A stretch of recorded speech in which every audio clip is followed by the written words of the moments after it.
ఓం నమ శివాయ. 16వ అధ్యాయము. స్తంభ దీప ప్రశంస.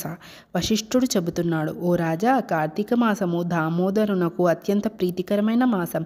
ఆ మాసమందు స్నాన దాన వ్రతాదులను చేయుట, సాలగ్రామ దానం చేయుట చాలా ముఖ్యము. ఎవరు కార్తీక మాసమందు తమకి శక్తి ఉన్న దానం చేయరో అట్టివారు రౌరవాది నరక బాధలు పొందగలరు. ఈ నెల దినములు తాంబూలదానం చేయువారు చక్రవర్తిగా పుట్టుదురు. ఈ విధంగానే నెల రోజులలో ఏ ఒక్క రోజు విడవకుండా తులసి కోట వద్ద గాని భగవంతుని సన్నిధిన గాని దీపారాధన చేసిన ఎడల సమస్త పాపములు నశించుటే కాక వైకుంఠ ప్రాప్తి కలుగును. కార్తీక శుద్ధ పౌర్ణమి రోజున నదీ స్నానం ఆచరించి భగవంతుని సన్నిధి యందు దీపధూప నైవేద్యములతో దక్షిణ తాంబూలాదులు నారికేల ఫలదానం చేసిన ఎడల చిరకాలం నుండి సంతతి లేని వారికి పుత్ర సంతానం కలుగును. సంతానం ఉన్నవారు చేసినచో సంతాన నష్టం జరగదు. పుట్టిన బిడ్డలు చిరంజీవులై ఉందురు. ఈ మాసంలో ధ్వజస్తంభం మందు ఆకాశదీపం నుంచిన వారు వైకుంఠంన సకల భోగములు అనుభవింతురు. కార్తీక మాసమంతయు ఆకాశదీపము గాని స్తంభాదీపము గాని ఉంచి నమస్కరించిన స్త్రీ పురుషులకు సకల ఐశ్వర్యములు కలిగి వారి జీవితము ఆనందదాయకం అగును. ఆకాశదీపం పెట్టువారు శాలిధాన్యం గాని నువ్వులు గాని ప్రమిద అడుగు పోసి దీపం ఉంచవలేను. దీపం పెట్టడానికి శక్తి ఉండి కూడా దీపం పెట్టలేని వారు లేక దీపం పెట్టువారిని పరిహాసం ఆడినవారు చుంచు జన్మమెత్తుదురు. ఇందులోకొక కథ కలదు, చెప్పెదను వినుము. దీపస్తంభము విప్రుడగుట. ఋషులలో అగ్రగణ్యుడు పేరొందిన మతంగ మహాముని ఒక చోట ఆశ్రమాన్ని ఏర్పరచుకొని దానికి దగ్గరలో ఒక విష్ణు మందిరాన్ని కూడా నిర్మించుకొని నిత్యం పూజలు చేయుచుండెను. కార్తీక మాసంలో ఆ ఆశ్రమం చుట్టుప్రక్కల మునులు కూడా వచ్చి పూజలు చేయుచుండిరి.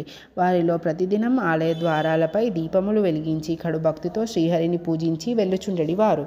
ఒకనాడు ఆ మునులలో ఒక వృద్ధుడు తక్కిన మునులను చూసి, ఓ సిద్ధులారా, కార్తీక మాసంలో హరిహరాదులు ప్రీతి కొరకు స్తంభాదీపం నుంచినచో వైకుంఠ ప్రాప్తి కలుగుతుందని మనందరికీ తెలిసిన విషయమే కదా. రేపు కార్తీక శుద్ధ పౌర్ణమి. హరిహరాదుల ప్రీతి కొరకు ఈ ఆలయానికి ఎదురుగా ఒక స్తంభం పాతి దానిపై దీపమును పెట్టుదాము. కావున మనమందరం అడవికి వెళ్ళి నిడుపాటి స్తంభము తోడుకునివత్తాము రండి అని పలకగా అందరూ పరమానంద భరితులై అడవికి వెళ్ళి చీలువలు పలువలు లేని ఒక చెట్టును మొదలంట నరికి దానిని తీసుకువచ్చి ఆలయంలో స్వామికి ఎదురుగా పాతిరి. దానిపై శాలిధాన్యం ఉంచి ఆవునేతితో నింపిన పాత్రను దానిపై పెట్టి అందు వత్తి వేసి దీపము వెలిగించిరి. పిమ్మట వారందరూ కూర్చుండి పురాణ పఠనం చేయుచుండగా పెలపెలమని శబ్దం వినిపించి అటు చూడగా వారు పాతిన స్తంభము ముక్కలై పడి దీపము ఆరిపోయి చెల్లా చెదురై పడి ఉండెను. ఆ దృశ్యం చూచి వారందరూ ఆశ్చర్యంతో నిలబడి ఉండిరి. అంతలో ఆ స్తంభం నుండి ఒక పురుషుడు బయటకు వచ్చెను. వారతన్ని చూచి, ఓయి, నీవెవరవు? నీవు స్తంభం నుండి ఎలా వచ్చితివి? నీ వృత్తాంతమేమి అని ప్రశ్నించిరి. అంత ఆ పురుషుడు వారందరికీ నమస్కరించి, పుణ్యాత్ములారా, నేను క్రిందటి జన్మయందు బ్రాహ్మణుడను, ఒక జమీందారుడను. నా పేరు ధనలోభుడు. నాకు చాలా ఐశ్వర్యం ఉండుటచే మదాంధుడనై న్యాయ అన్యాయ విచక్షణ లేక ప్రవర్తించి తిని దుర్బుద్ధిల అలవాటుచే వేదములు చదవక శ్రీహరిని పూజింపగా దాన ధర్మాలు చేయక మెలిగి తిని నేను నా పరివారముతో కూర్చుండి ఉన్న సమయముననే విప్రుడైన వచ్చి నన్ను ఆశ్రయించి అతనిచే నా కాళ్ళు కడిగించి ఆ నీళ్లు నెత్తిమీద వేసుకోమని చెప్పి నానా దుర్భాషలాడి పంపుచుండడి వాడును. నేను ఉన్నతాసనంపై కూర్చుండి అతిథులను నేలపై కూర్చుండుడని చెప్పిన వాడను. స్త్రీలను పసిపిల్లలను హీనంగా చూచుచుండెడి వాడను. అందరూ నా చేష్టలకు భయపడు వారే కానీ నన్నెవరూ మందలింపలేకపోయిరి. నేను చేయు పాపకార్యములకు హద్దు లేకుండా పోయింది. దాన ధర్మాలు ఎట్టివో నాకు తెలియవు. ఇంత దుర్మార్గుడైనను పాపినై అవసాన దశలో చనిపోయి ఘోర నరకములు అనుభవించి 1,00,000 జన్మలయందు కుక్కనై, 10,000 జన్మలు కాకినై, 5,000 జన్మలు తొండనై, 5,000 జన్మలు పేడ పురుగునై, తర్వాత వృక్ష జన్మమెత్తి కీకారణ్యమందుండి కూడా నేను చేసిన పాపములను పోగొట్టుకోలేకపోతిని. ఇన్నాళ్లకు మీ దయ వలన స్తంభంగానున్న నేను నరరూపమెత్తి జన్మాంతర జ్ఞానినైతిని. నా కర్మలన్నీయూ మీకు తెలియచేసి తిని నన్ను మన్నింపుడు అని వేడుకొనెను. ఆ మాటలాలకించిన మునులందరూ అమితాశ్చర్యం ఉంది. ఆహా, కార్తీక మాస మహిమ ఎంత గొప్పది!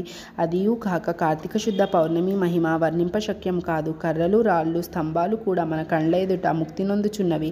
వీటన్నిటికన్నా కార్తీక శుద్ధ పౌర్ణమి ఆకాశదీపం ఉంచిన మంజునకు వైకుంఠ ప్రాప్తి తప్పక సిద్ధించును. అందువలనే ఈ స్తంభం నాకు ముక్తి కలిగినదని మునులు అనుచుండగా ఆ పురుషుడా మాటలు ఆలకించి, మునిపుంగవులారా, నాకు ముక్తి కలుగు మార్గం ఏదైనా గలదా? ఈ జగంబున నెల్లరకు నెటుల కర్మబంధము కలుగును, అది నశించుటెట్లా? నా ఈ సంశయం బాపుడు అని ప్రార్థించెను. అక్కడ ఉన్న మునీశ్వరులందరూ తమలో ఒకడుగా అంగీరస మునితో, స్వామి, మీరే అతని సంశయము తీర్చగల సమర్థులుగాన వివరించుడు అని కోరిరి. అంతటా ఆ ముని ఇట్లా చెప్పుచున్నాడు. 16వ రోజు పారాయణ సమాప్తం.